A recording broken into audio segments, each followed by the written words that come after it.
Are you game to look at this Dyson V10, which is ours? You know, I pretty much always only show vacuums that aren't mine, that we are just fixing for the but yes, this one is ours. We have saved it from the tip. I fully refurbished it 2 years ago now, and yep, the lady doesn't want it. She's bought a new one. Here it is. Let's have a look, and I guess fully restore it, because I've had hundreds of these now. It's not a daunting task. Let's see how far we get and have a look at what £0 gets you in 2025.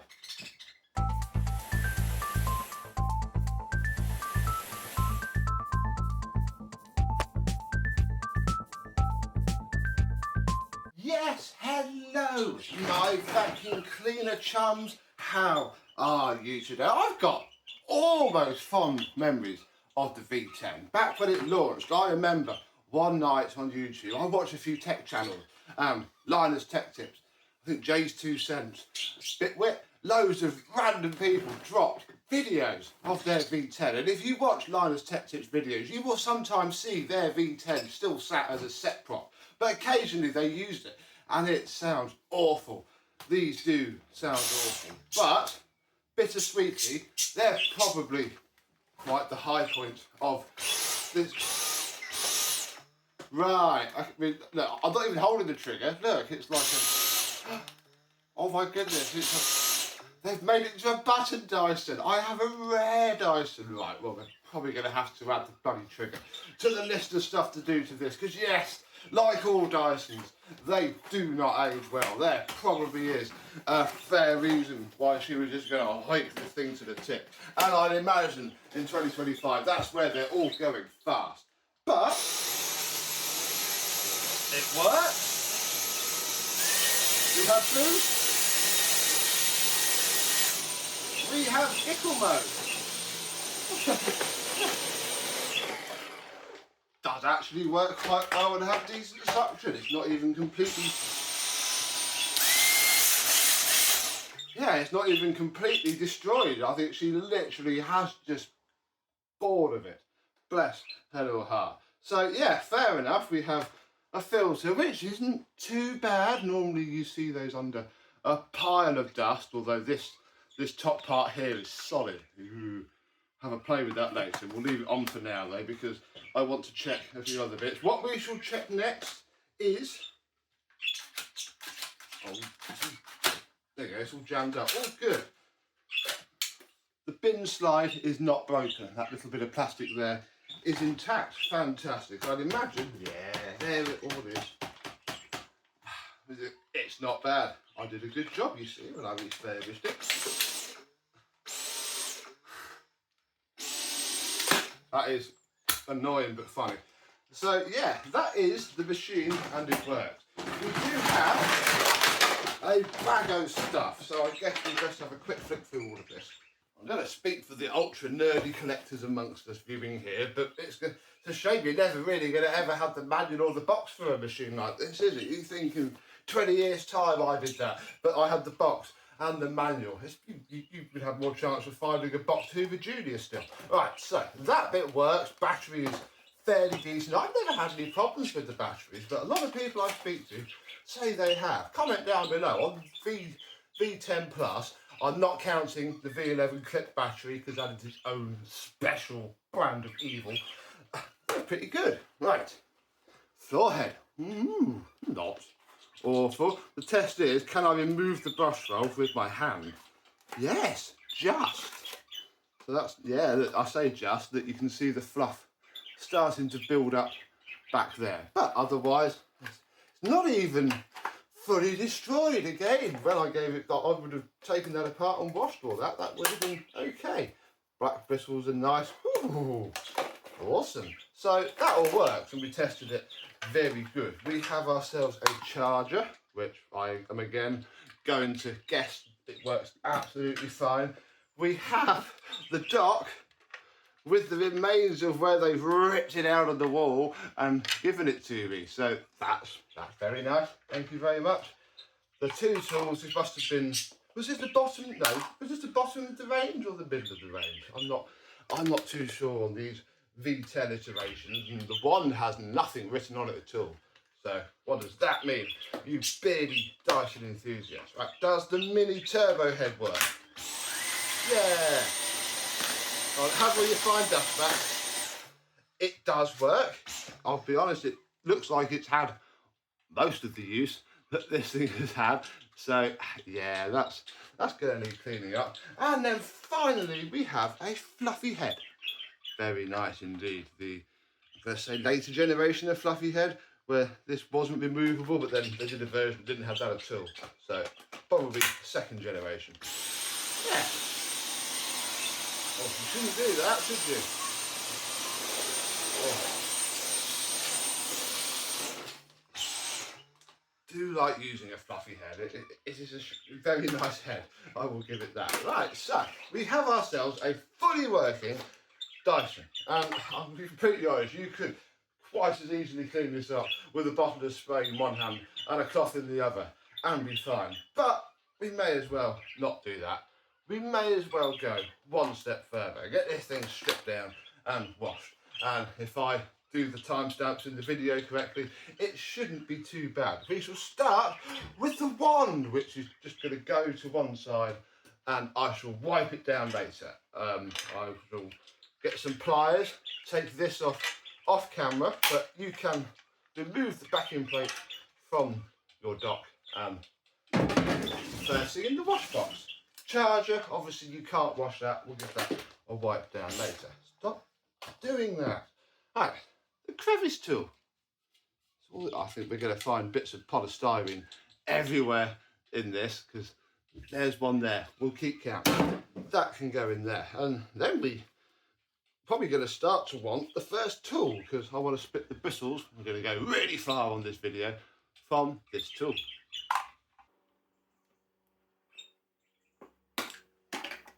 With a good stout lever at the back, you can pop off the brushes from there. We can then push down, pull forward on our, gosh, this is the oldest tool Dyson. I reckon they still do make it, and I'm sure this would have come in on the DC16. What do you think? Is that the oldest tool they use, the little lid strip? Pointless as it is, it's in very good order. Right, well, we've already taken the brush roll out, and for this small amount of hair, I think that's gonna do fine. There we go. That is done. Our end cap is our end cap. We can, oh, we'll have to do that one separately. The next thing that we need to do is to pop out the 4 tabs that hold this back rubber strip into place. Oh, come on. There we go. As soon as you get it up and grab it, it comes out. There we go. And then if you're lucky, which we are today, you can pull this out, and oh, this is where we start to see all the hidden dirt. I've seen this to the point where that there with a bit of struggle, but this hopefully won't be too bad. Now we need to take a T8 Torx and undo these 2 back screws, which may or may not come out. The little one under here, which may or may not be so full of crud that you can't even get your bit into it. These 3 front ones, they're all the same size, bar that little tiny one there, and then these 2 back ones here. But I'm going to keep a pot for each part of this, because then at least the screws will be different. The thread pitch on these is a lot finer than the machine ones, if that helps you work it out. Right, with all that removed, we can peel up carefully and release this back trim part here. Marvellous. Note that this is a nicer style with the thicker wires, which don't seem to break. On the V7 and V8, they use much thinner wires. You pull that out of there, and then you can lift off. It's going to be a bit tricky again. You've got to break your wires. The clear head. Oh, and of course it has. Hello, you stupid seal. This seal never stays into place. We're going to fight that later on in the video, and normally you wouldn't be able to see through there at all. That is not bad at all. So that's fantastic. Oh look, all of the fluff. This is what starts to pack up, and then yeah, another 6 or so months later, because nobody ever takes the brush roll out, it's all broken. Right, you may as well show you it when it's in, if I just pop it back together. So, the brush roll motor sits tight into there. You can see the little plastic tab that sits very flush on that side and this side. And if you peel back the two, you can then lift it out like so. This side is a bit violent. You've got to sort of pop it off of its bottom pivot, and there is our base plate. The front all full of crud and arthritis. We don't need to go any further with this neck pivot, but if you take the wheels off, there's then 2 long screws either side and this one, and this front bit comes out. Then you pop this glamour cap out and you can replace the wiring. But on a V10, again, comment below those of you who refurbish it. V10 with this wire, is it that bad? We can turn the comment section in what to look out for on a cheap free Dyson. Right, mini turbo head now, and oh, immediately I see a problem. I've seen this a few times recently. Oh gosh.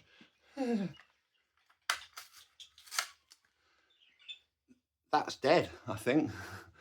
That is fully, oh gosh. Yeah, that's melted itself in there, and that's not happening in this scene. So we may or may not need to find ourselves another brush roll and end cap anyway.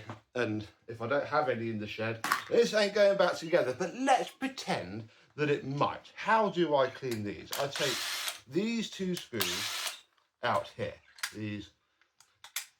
This can highlight the difference between the different threads. You see the pitch difference on those threads? That's what you'll find on the machine, a mix of crosshead and T8. And then the really thinner ones are for the other ones. So we need to pop this cover off here, which does show the motor. Then you get your screwdriver, and this is why I use the long ones. So it is worth hunting them out. And you can take out again a screw that looks completely different. There are no other dome-headed screws on this machine. Pop mildly carefully, just because I don't want to crack the shaft off. Right, this little head off even more. Come on. Oh my goodness. Out. There we go. You've got to fight past that flange, and then this bit comes out. Okay, full of hair though. So it's probably a good job of doing it. That can be washed. Oh yes. Tons and tons of hair. Marvellous. Right. Then we take a screwdriver and we need to pop these 2 clips out, but do not remove the whole thing. Do not pull the whole thing out. Just get in there, release that bit so it's a bit loose. You can pull slightly on the wires, but you don't want the wires to come out because it is a pain to feed them back in. We just want that to sit over there while we very carefully separate. If you do snap the little end of it, it's usually fine. These 2 bits, and then after all that work, this bit will just get wiped over and left as is, and this bit can go through the wash. Marvellous. Oh, right, onto the fluffy head. And I was lying earlier, this is the one with all the removable brush rolls, so this must be the earlier style because they did move away from being able to have a back roller at all. Right, we can see our hair starting to build up around that end bearing, so that's lovely. This can come out and be washed. It doesn't really need it. I'm only going to do it because why the devil not, I can then look people in the eye when I try and sell it and say yes, it has been refurbished. I'm then going to very carefully, and I'm only being careful, pull up on this bit here, which usually is completely full of hair and gunk, but today isn't, and this is a nice welcome change. I think, yeah, then this bit will fall off. We'll put that there, and there we have our back roller. All right. Remember this now. We shall start with the screw that is inside of that part there. This is a very small screw. There are 2 of these that we shall be playing with very shortly. Oh, of course, your crosshead. You then have to take your very fine crosshead screwdriver and undo the screw that sits behind the back roller bearing. It will come out of its little plastic cap, but I keep them together. I don't need to wash that cap. Then this spacer ring and sometimes the metal part, but not today. What that then does is releases this end cap here, where we can start to see the wiring for the head. Now, because I've had this apart before, it will pull out quite nicely, but if you haven't had it apart before, you just have to, I'll try and clip it back together, you just have to lift the back of that locking tab with a very small blade and it will come out. So that's fine, you can match the colours, although if you're colourblind, I am sorry, you're probably going to have to mark them or something, you know, however you normally have to work. And we need to go back up to, I think, T15, the usual torque size. I think it's the only one on this entire machine that is bigger than T8. And then we can take the big screw out and pull our motor out of the machine. This bit can come off, although I'm not going to wash it because there's a bearing inside of there, and the bearing works very well. But yeah, that is the motor from a Fluffy. If you've got a dead Fluffy and you just want to put a new motor in it, stop here and put it back together with your new cheap eBay motor. I'm not even sure if it's worth doing that nowadays. Right, next we need to take out these 4 screws here, and then there's another one on this side. This is the other very short one that holds the side into place. This whole middle bit will pop out, and if yours is absolutely disgusting, like this is starting to go again, they're not great heads for picking up actual dirt. This is where you can clean it all out and then give it a nice scrub and a wash, and they come up like new, as hopefully we shall see. But we'll get the worst out. There we go, and that can go in there.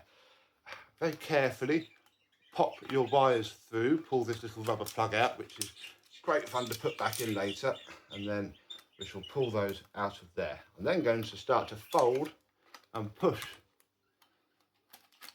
this little hose back out of here. Then you see the wires are only going in one side. Work on the other side with a little screwdriver. There we go. You can pull that out and then feed that little rubber plug through the head. And there is, and again, if yours is filthy, that's how you wash it properly.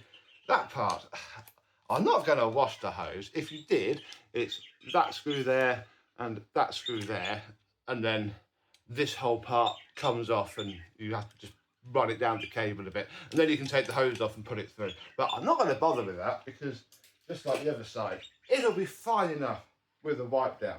And that is all of the tools done. Now it's time to move on to the main machine. We know it runs, so we are going to remove the 3 screws that hold the battery onto the machine. There's 2 here and there's 1 here at the back. You can also cheat and use a screw card that I prepared earlier. These are all the screws that are needed to take this pivot joint apart on the head. We're not going to bother with any of that, and we shall start at the battery, which is off and good and decent. Thank you very much. Right, that's the machine. I'm going to turn on randomly now. We'll have a look at that later. Next, I'm going to grab the filter and put my fingers inside of it and work my way around, and eventually you'll hear a crack. Keep going round. We're just pushing on the inside of this filter part. And eventually, this bit will come off of its clips on this bit. This bit will need a very good soak, and hopefully will come around because it's not too bad. Really hot water, biological washing stuff, and a good couple of hours. This shouldn't be that solid and crunchy. This is where people just rinse it out and then you let it dry and it just goes all solid, and I don't think I'm going to be able to pick it up, but that bit, you can almost see through it when it's proper. So again, that's going to go initially in the same soak as all of this. But if you're going to put them through the washing machine, make sure that is fitted, because it does stop that bit from exploding. So it stops that bit from exploding. So there is how I strip down the filters. Marvellous. The next thing to do is to remove 1, 2, 3, 4, 5, 6 screws from there. Although we should probably, actually, yeah, let's do this first. Now, again, this is me telling you how I do stuff. I'll take this seal off, and I'll be very careful of that, but I shall take this seal off, which, yeah, fingernail helps, there we go.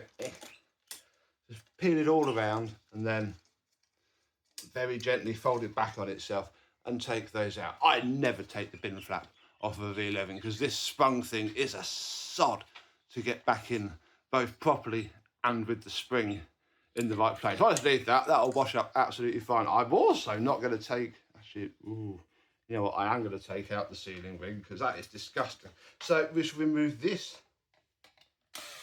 little tiny TV screw, which I do have a thing for it because I would have taken lots of stuff out. There's also a cam gear here, which is what moves with the release rod, but there you go. I'm not going to play with that either. Actually, we will play with that. We shall make it like that. And then I think I'll be a little bit careful because this is also clipped into place. It's not just screwed in. There we go. I don't want to break it because these do break. Again, if your ring is all fallen apart from your bin, you just do that, and then you can buy these and clip them in, and it works. Yeah, this has had damp in it before, so I wouldn't have been able to clean all of that. But don't try and separate this because it is part moulded together, and that's it. That whole thing will get washed properly. We can then take all of these screws out, pull the two halves of the machine apart, and I can show you the damage that I found. Look, the whole thing is cracked. That's probably why the trigger is doing odd things, although it's a very clean crack.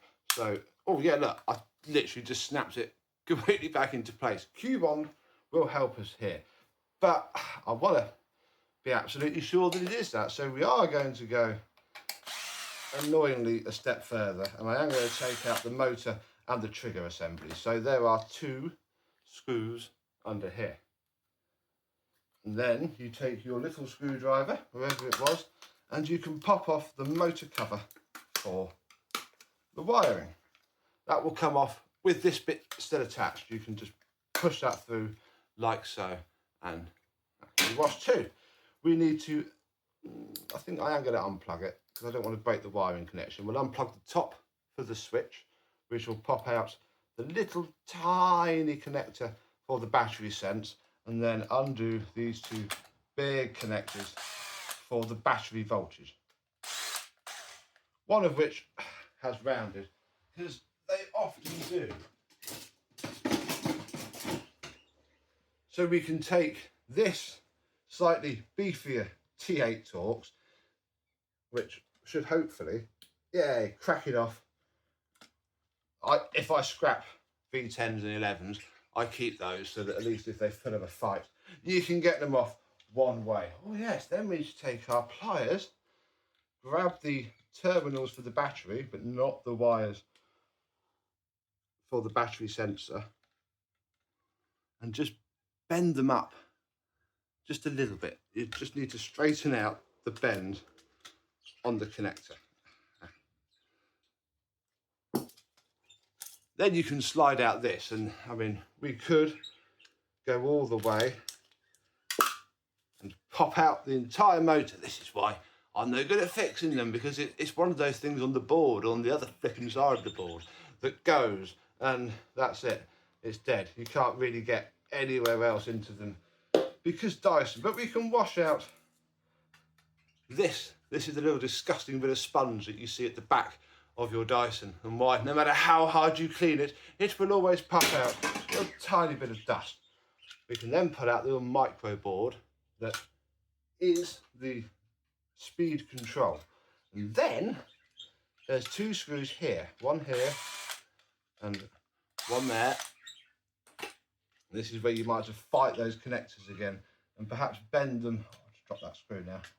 Find that before I clean it up. If not, I have bajillions of spares. Yeah, this is where you have to fight the connectors again just a little bit, because they have to bend around this.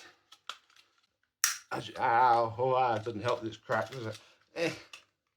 There we go. They have to sort of fight through there. You might end up bending those just a little bit here and there to get it through that. Then we can come down here, and oh, you can see that little tiny Torx screw just in the very top back off there. You need to undo that. Ah, it was already on there. Excellent. Yeah, you need to undo that one. It probably won't fall out either. Then take some pliers, grip the battery terminal and pull. And you can remove everything. And the trigger isn't broken. It's not the trigger. So that is good. There you go. The trigger is perfectly healthy. If you have broken your trigger, you simply put it off. And then you fit a new one on, fitting the spring to there, sliding it around until the tab's engaged. So fine, we don't need to touch that. Our problem is literally that the thing is mostly snapped in half. So that's going to be a lot easier to fix now with this fully naked and afraid. Right, best finish off the Cyclone. On to the main part of the video then, in my opinion, because this is the bit that will cause all your problems. Although if you follow the timestamps and you just need to do this bit, you're all good. So if you want to replace your bin slides, you just separate these two, take that one screw out, put the new one on, plug them back together, job done. However, oh gosh, what we now need to do is dig out literally the 4 Torx screws that sit under here. There's 1, 2, 3. Oh my gosh, it's rounded. This is why you don't use your Dysons for damp, because the screws aren't waterproof and they just rust. I think I'm going to replace all 4 of these screws because I have tons. And then yeah, we'll take those out. 1, 2, 3, 4. Ooh, this is how it happens. Oh gosh, this is how it happens with damp. So that's why it didn't have a chance. Like, it's pretty much plugged itself right up. There's the dry fine dust that is, I want to get out now before it just falls out. Oh yeah, damp. Don't use your Dysons for damp. It's these little channels that sense the airflow, and when it plugs up, it's that kills the little chips on the motor. Right, well, wow. Yeah, look, that's beautiful. That is literally an archaeological example of how the dirt builds up, but you've added water. Oh, wait a minute, keep that for a minute. All right, they're still full of it, but we don't have to care about that. The next thing we need to do is remove the 3 very long, we're going to get onto some very long screws now, screws that hold the shroud in.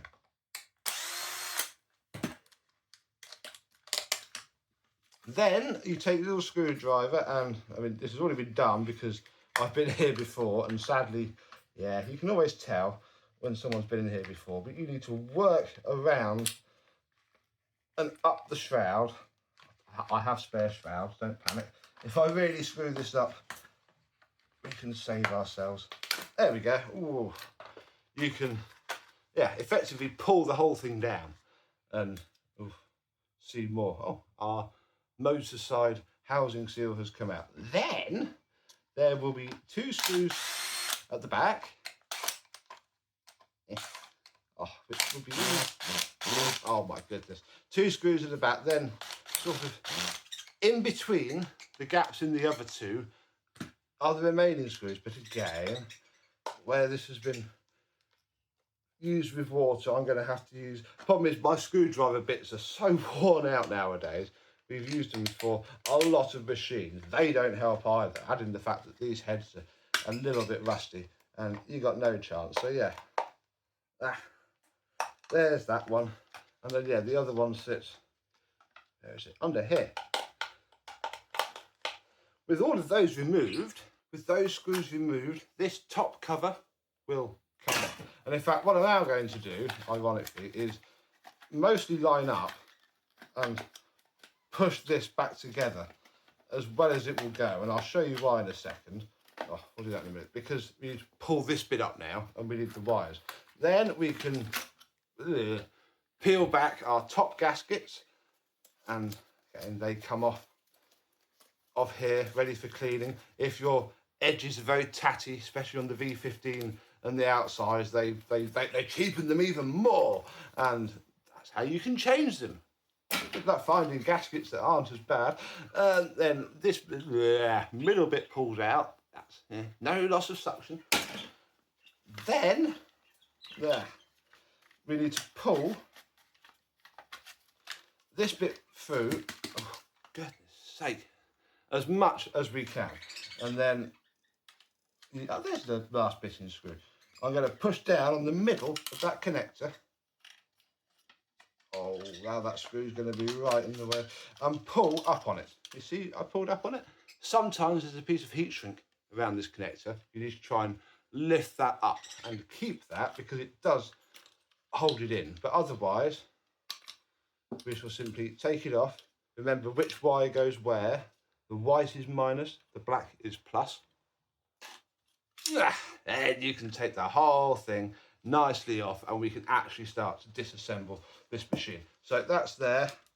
Oh yeah, that goes there, this goes there. We'll pull this off here and I leave the wires, they survive fine there. Oh, and we can probably finish off, yay, we can finish off cleaning this bit out here. So all of the suction channels you can now see through.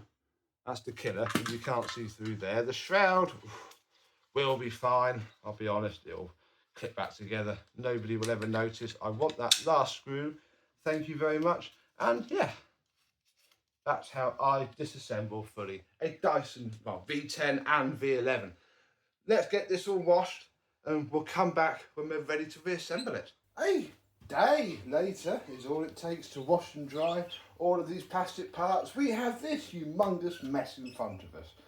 Time to get this humongous mess back into a functioning vacuum cleaner. Let's start with the tools because that will make the most space and we can clear up ready to get the machine together. And this can start off really easily because there's the crevice tool done. We can take our combination tool and clip that back together. Can then take our finer dusting brush and I don't think it matters which way round it goes functionally. There we go. That can click back together as well. Okay, see, we've done 3 things already. What should we start with next? Let's do this. Now, I don't have a spare one of these.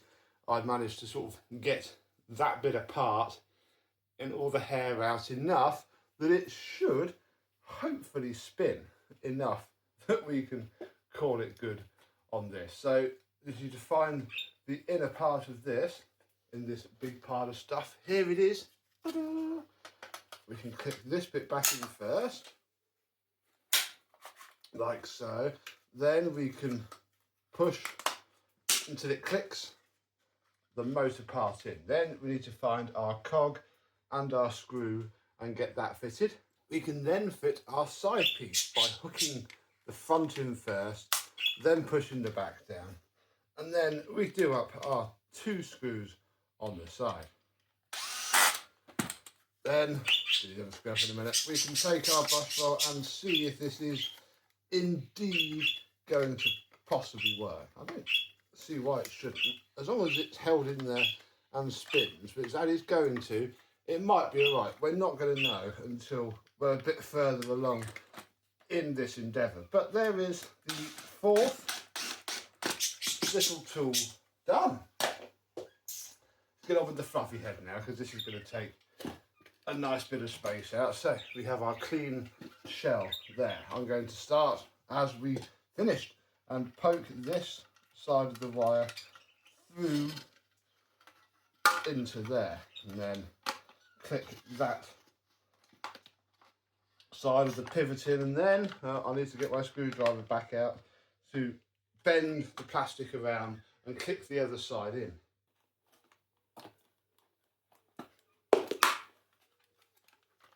And then once you're clicked into place, manipulate the bottom of this hose back into here. Oh, it's not going to be the most easy and you might need to persuade it, but eventually it will pop through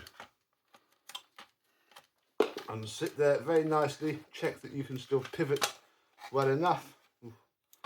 Say well enough, I think that'll do. Yeah, it'll loosen up fine. Then we can take our wires and poke it through the little hole that's in this back corner.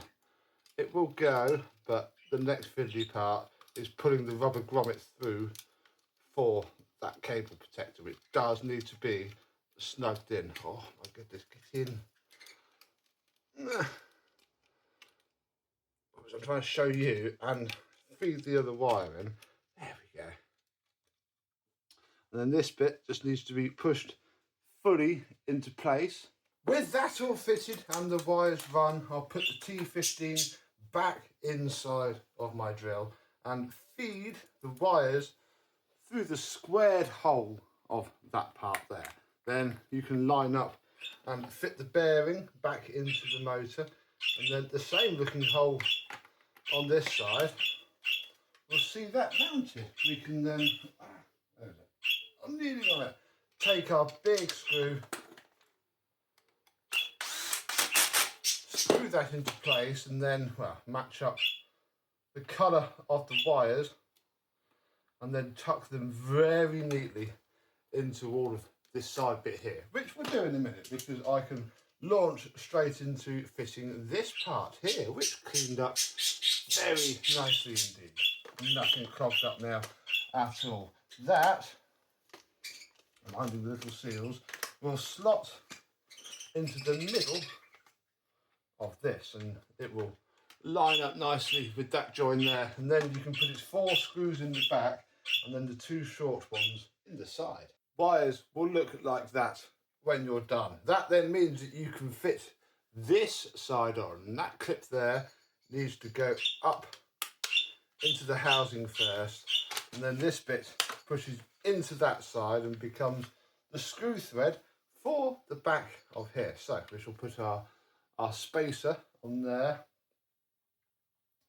Then, no, it is this next, because it looks weird, but there is a little tiny, oh, never going to be able to focus, little tiny locating latch on there, which will line up with a little locating knob on the head. Put our little crosshead screw in. If I can get the head, come on, just there. There we go. Tighten this up, which will pull that bracket into place. Then we have our last screw, which goes on the inside in that little hole there. Oh, this is very fiddly. I'm doing it back to front.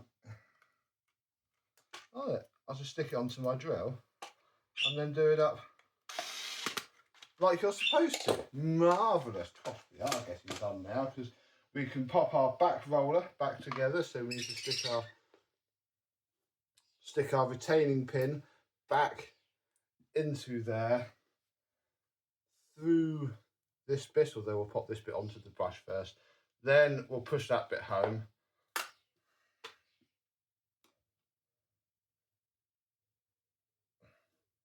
There we go, like so. It can sit on there. We can take our brush roller, click it back onto the main bearing on the right side. Then you can just fit your roller like normal. And that should be our fluffy head back to brand new. And we can add it to the pile. Oh, blimey. Other head now. Now, I recommend keeping these wires as untwisted as possible, because you can do one little twist within the head and make up for getting it wrong. But yeah, you can only do it once. I'm pushing this seal back onto this side. Then I'm going to line up the slots and push the motor back into place until it sits like that. And then these wires tuck down into that back corner so that it clears the clear head that goes on top. So talking of the clear head, we have to put all of this little seal on, and if you find the bumps in the seal, you'll see where it went, and you can spend the next 3 minutes putting it all back into place around there. Then once you've done that, check my wires. Click that bit into place first, and then we need to drop this clear head onto there. Sort of like that, although this end is going to cause a bit of a problem, but we can probably figure that out. So wires out of the way, lift up the motor from the inside so you bring this joint together as well as you can, because that's what the clear head pulls together, and hopefully your seal will drop into place. It won't be hanging out of this side. This bit turns freely, and then I would stick the front 3 screws in to start with, because that then stops it from falling apart when you tuck your wires in at the next step. Next, and this is where you need to be a bit careful where your wires sit, you need to pull them up into that corner, and then when they're in that corner they will drop back into their wiring place. It is sometimes easier to start from that rubber bung, but you saw how it goes. There we go, and then this bit should carry on rotating, and I would set it like that, and then we can take this part here, which is where that wire rolls around, and then we'll slot it into place, and it won't line up there fully if you manipulate it around. It will eventually. Just pop behind it. I'm not going to pretend this bit's easy. There we go.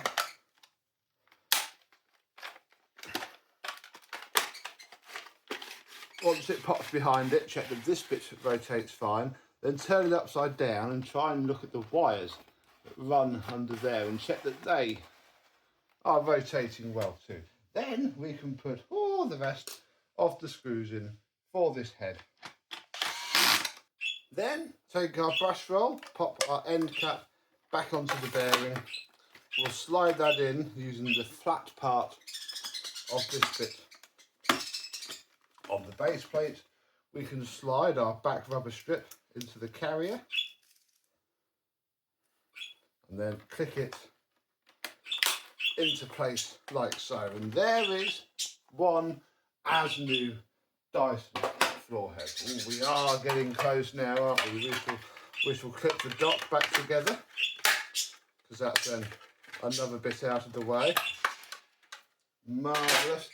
Oh dear. And then we should get on with the actual main machine itself, and I'm going to start off with the Cyclone side of things, because it's just a little bit easier to get that out of the way. So with your pile of Dyson, how I do it is I take the inner part and the shroud and start to clip them together. Not fully, but you want, you know, you want a nice bit of that, but without clicking it together, because we need as much wiring room as we can. We're going to take our part here and may as well pop this piece on now. This piece is keyed, so there's a notch on there which lines up with a notch on this rubber gasket to align it, even though you could just align it one of the 4 ways with the screw post, but whatever, we'll do it properly, we'll pretend. So that is our bottom seal fitted nicely. Pop the wires up the middle of the thing and then line up the screw holes and push it home. And this then gives you as much space up here to be able to pop this clip back together. Then I always fit this bit to here now, because the amount of times I've forgotten and had to take the whole thing apart again. So that slides down there. We can then feed our wires up the rest of the way, and then this is why I say it's best to have as much length as possible, because that is all that you have to play with. Oh, blimey. I'll try to do this stupid clip now. What did we say it was? White was positive, black was negative. That sounds about right. You'll be all right if you get it wrong, other than you've got to strip the entire machine back apart again.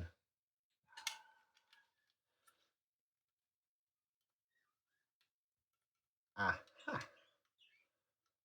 These pins only go in one way as well, so you'll know you've got it when they sit inside of that connector perfectly fine. You can then close that bit up and sort of push that into home. There we go. That is now pushed back into its thing. We can now pretty much open these back up again, because you need to get all of the long screws in. that hold everything in place. So you now want to go back to having as much space in between here as you can. Oh, lay that down there. All right. Take our gaskets. I like to flip them around as well so that the flat side is, or the flatter side is the side that then has to do all the sealing. I think it helps. That can go on there. We have our little inner gasket. It goes on here. It all just pushes into place. Look how spotless it all came up. You do have to be a bit careful because it is just foam. But equally, if you snap it, I find it sits in there not too bad. This then sits on top of here, making sure it's pushed down fairly well. And then this bit, oh, wrapped it with the screw post. There we go. That bit sits there. And then once this bit is clamped together nicely, the easiest two to start with are these two back ones here. They just go either side of there. With those screws in place and then the alternate ones on the side, we can clip our shroud back into place. And I'll try and push that back in as well as I can there. Might want to have done a slightly better job than I did, but again, no one's going to notice. Not a normal person anyway. We can put our 3 screws in. It is always a good check though, if you have bought one that's been refurbished, how's it been refurbished? I would call this a proper refurb. You want to get the knack of taking the shroud off a bit better than I've got, but you know, you do you, innit? There we are. Our shroud screws are in place. We can then sort of help feed the wire ready so it doesn't get caught up on this seal. Should just push itself into place. Take our last 4 screws, and by golly, I think we have this part all done.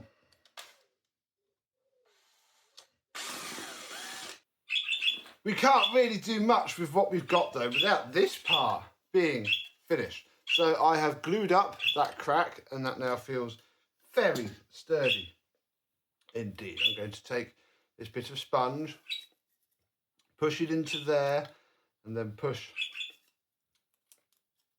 this motor fully home like so. Then take our little switch, or sensor I guess. It's not really a switch, it's just a magnet sensor. That needs to sit into here, I think. Problem, I don't know if I got it the right way round now. Ooh, might have to check this before we go screwing everything home, because the problem is, I think, yeah, it would be that way around then, because you can't twist this board. This bit sits in there like so, and then that only goes in one way. So I guess, yeah, that is the fine and correct way to do it, because then the wires are straight so that this plug can click straight into there, and I reckon that's how it was. Got to make sure that it slots into here. Ah, that's wrong. We can then take our speed controller, pop the wire through there like so, and then as this pushes into here, that bit acts as a little gasket and will keep everything into place. We do also have a gasket here that I'm going to try and lay over now, purely because I'm going to forget it otherwise, and we'll be far too late when we do, and that will be very annoying. Right, so that is actually in there, but we don't want to do that yet. We need to fit the trigger, because we need to get the little trigger cover back into place. Now this bit's very fiddly because you have to try and push these 3 wires through that hole pretty much blind. So there you go, the first bit's come through, but then all the other little wires will get caught around it.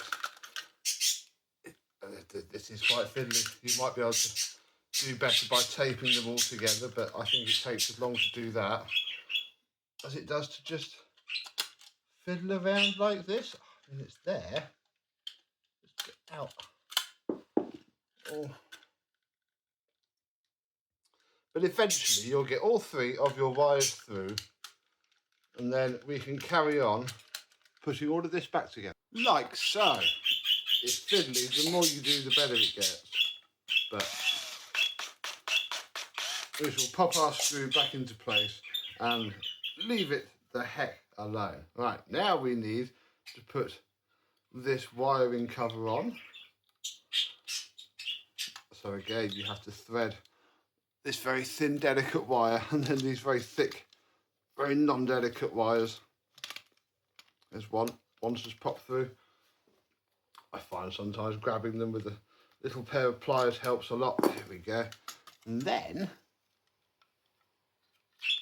this bit just slots down over the top of this part. Pull our wires through as much as we can so we have all of the length that we need. And then we can slide this the right way round, idiot, back into place, making sure that our little circuit board is in and that all the wires come through there, and it can look a bit like that. Then we need to take our pliers and rebend these connectors at their angle so that we can take our machine screws and screw those terminals back onto the circuit board.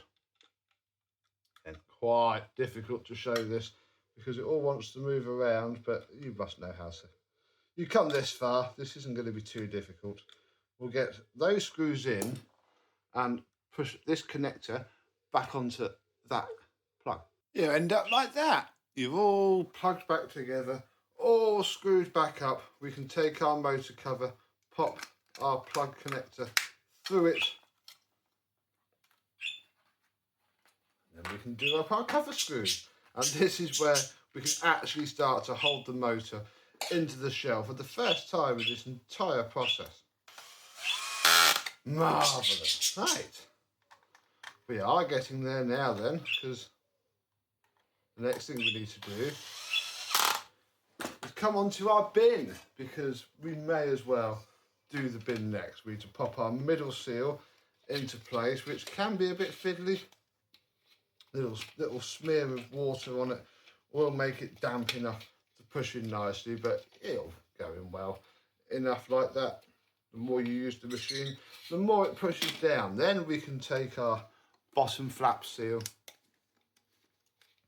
manoeuvre it around like so, and then pop it into place. There you go, the back has just dropped straight in. Check that it's going to pivot absolutely fine. Then we can take our very cleaned up sealing ring, and obviously we have to put it on a certain way, so we need to put the back in first because that part goes inside. Then you just snap it in nicely. There's our sealing ring screw, and that can go onto there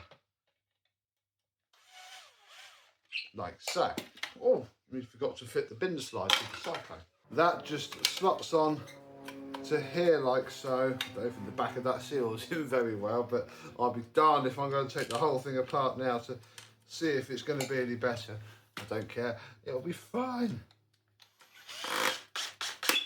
Especially when this bit slots onto here, you do have to make sure that you're slotted in both sides of that top bit, otherwise you get some issues. And yeah, you can plug the whole machine back together and do up our 6 crosshead screws that hold the body to itself. And before long, I pop the filter of the battery on as well to save time. We can do that up. The original filter did come up lovely and it is still drying, so we're going to use this new spare one just to test to see if it works. It doesn't work. Uh-oh. It's still doing the filter. This filter there, yes.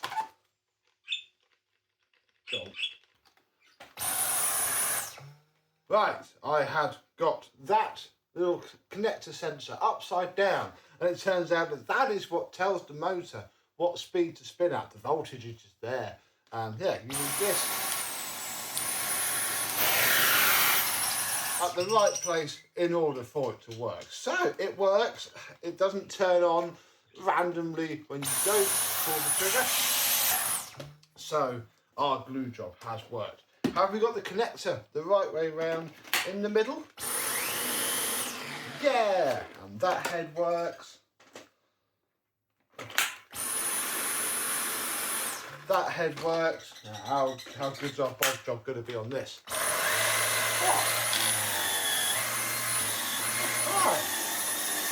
Oh yes, that works very nicely indeed. We can check that it does suck up some dirt. Good. Very good. Yay. Marvellous. That's picked up a fair bit of detritus, and we can then empty the bin. Now this is where, when you refurb one of these to this level, you might struggle for the first couple of empties because it effectively puts it back to new. So where you watch Mr. Ibasiak's videos and the bin flaps don't open and it's quite stiff because it's sticking together, that's pretty much what's going to happen with this for the first few times the new owner uses it. Because yeah, I probably am going to sell this. It would be too good not to. The original filter, the one that we started with, is here, and yeah, it came out much clearer. You see how you can sort of see the shadows through that bit of the filter? That's what you want. And back there, you can see through the vents and see it all nice and clear. That's what you want to be aiming for. I don't think this is 1000% dry at the minute, which is why I'm going to use this for this video. This is a cheaper pattern filter, but to be honest, if I'm going to sell this, I may as well peel that off, leave that on, and I can sell it, say it's got a brand new filter, fully refurbished, brand new filter, blah blah blah. I'll chuck this in the box and I can use this on another one that comes our way for a restoration. And I think that is that. How you can, I mean, you know, if you ignore the filter, if you just waited another day and kept the original one, you would have spent £0 on this machine. As it is, those filters cost about £3. So we spent £3 on this machine.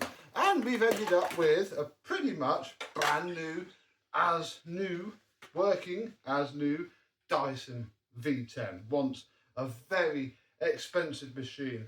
And I don't know really, the last real innovation Dyson did, because this is when this form factor came in. And bar having the screen and the different software and it all being a bit bigger, it's effectively the same machine, deep down. The motors, at least from the V11 upwards, all fit each other. It's all just a bit of a con. You could just pick one of these up for free, refurbish it, and experience everything you would need to experience. And you'd know how to clean it up again if you ever did mess it up. So, have you ever had 3 Dysons that are as complete as this? If so, what did you do with them and how well did they come up? But otherwise, I hope you've enjoyed this video, and I and some other disastrous Dyson will see you soon.